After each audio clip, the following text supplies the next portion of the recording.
მოგესალმებით ძვირფასო მეგობრებო. მე მინდოდა იმ საკითხზე საუბარი, რომელიც ეხება რაც მოხდა პოზნერთან დაკავშირება შემდგომ განვითარებასთან, მოვლენების განვითარებასთან. ვინაიდან ეხლა უკვე ახალი სოციალური ესეთი მედია მოვლენა უკვე დაფიქსირდა, ეს არის სოციალური აფეთქება და ამ კუთხით უკვე ხდება ინფორმაციის გავრცელება. მინდა გითხრათ, რომ მე რაც შევისწავლე, არის ძალიან მნიშვნელოვანი იქიდან გამომდინარე, რომ საქართველოში ხდება მედია მოვლენების დაგეგმვა. ანუ ის კი არ ხდება, რაც საზოგადოებას სჭირდება, არამედ შეკვეთილი მედია მოვლენების დაგეგმვა. ეს ჯგუფი ჩამოყალიბებული აქვს მიხეილ სააკაშვილის საკმაოდ ძვირად ღირებული PR ტექნოლოგიები ყავს, რომლებიც ზიან და ამუშავებენ აი ასეთ ღონისძიებებს.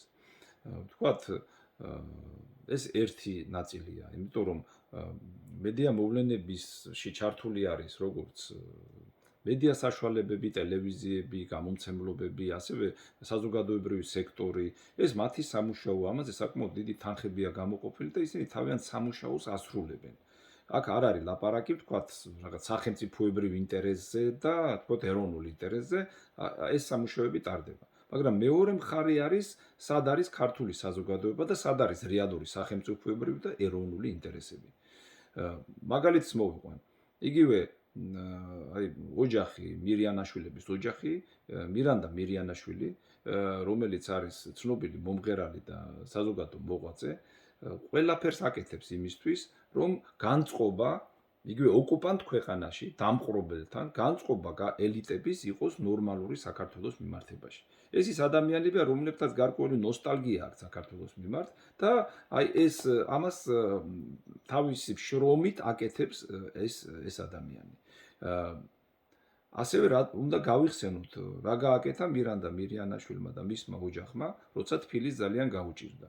მე შევისწავლე ეს საკითხიც და მინდა გითხრათ, რომ როცა სტიქია დაატყდა თავს თბილისს, როცა წალეკა ყველაფერი,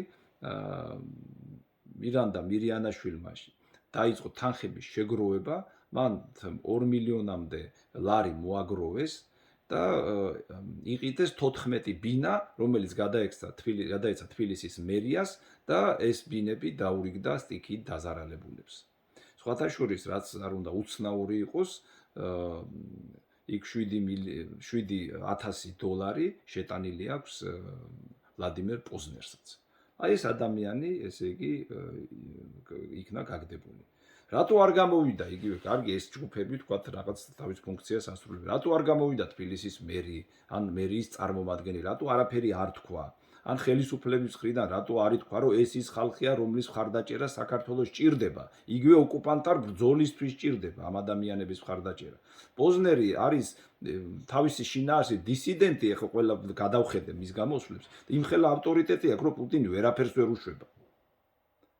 აი ესეც ფაქტია. ან იგივე ის ადამიანები, რომლებიც ჩამოვიდნენ. მათი კეთილი განწყობა ხო ჩვენ საშუალებას მოგცემს, რომ უფრო ძლიერი ვიყოთ და რეალურად ბრძოლა გავმართოთ. ავიღოთ გვერდზე აზერბაიჯანის მაგალითი, რა გააკეთა ჰეიდარ ალიევმა. ყარაბაღის ეხლა შინაარსობრივ განხილვას არ დავიწყებ და ისტორიულს, მაგრამ ეს შედიოდა აზერბაიჯანში როგორც ავტონომია და სომხებმა მოახერხეს გორბაჩოვის მმართველობის მილეულს, მოახერხეს, რომ სწორედ რუსული ელიტები თავის მხარეზე გადმოებირებინათ, იქ ჯარიც იყო შეყვანილი და შეძლეს ეს ტერიტორია ფაქტიურად კონტროლირებადი გაეხადა თავიანთი სასარგებლოდ. ილხამ ალიევს 10 წლეულები დაჭირდა იმისთვის, რომ მთელი რუსული ელიტა, კულტურული, სამეცნიერო, დიპლომატიური, ადმინისტრაციული აზერბაიჯანის მიმართ კეთილად და დადებითად განეწყო. რა არ გააკეთა ღონისძიებებით ჩაუტარა, ფესტივალებით ჩაატარა, კონცერტებით ჩაატარა და ის ხალხი, რომელიც ჩადიოდა სომხეთში და იგივე ყარაბაღში ჩადიოდა, მერე ბაქოში რო ჩავიდოდა, კი არის იჭერდა იმათ პირიქით, ისე აკეთებდა, რომ ეს ადამიანები მისი მხარდამჭერი, აზერბაიჯანის მხარდამჭერები ყოფილიყვნენ. უდიდესი სამუშაო ჩაატარა მთლიანად აზერბაიჯანის ხელმძღვანელობამ და ხელისუფლებამ.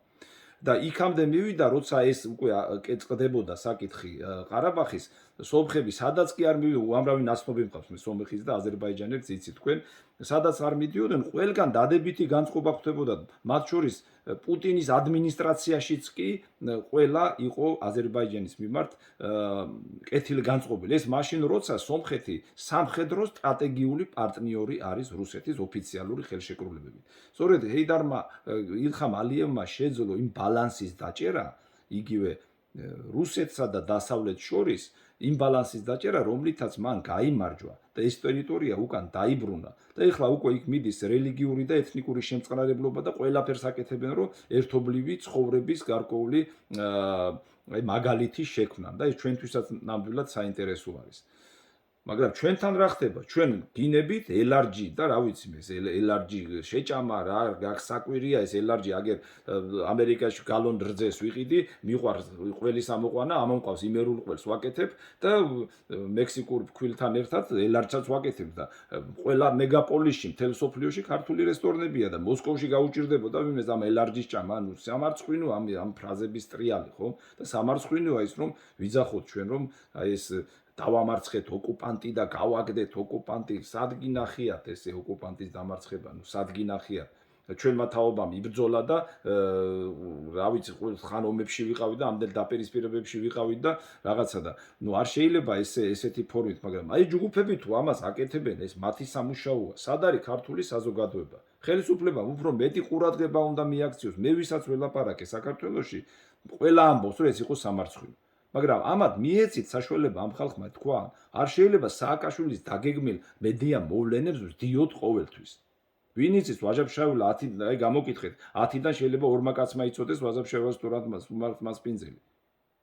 და მათ ეხა მოუთხოვოთ ყველას ეს განცდები, ეროვნული განცდები არ გამოვა. ამას ჭირდება საზოგადოებრივი აზრის ფორმირება და ეს უნდა აკეთოს ხელისუფლებამ და არა წაუყრუოს და სიმართლე უნდა ვთქვათ.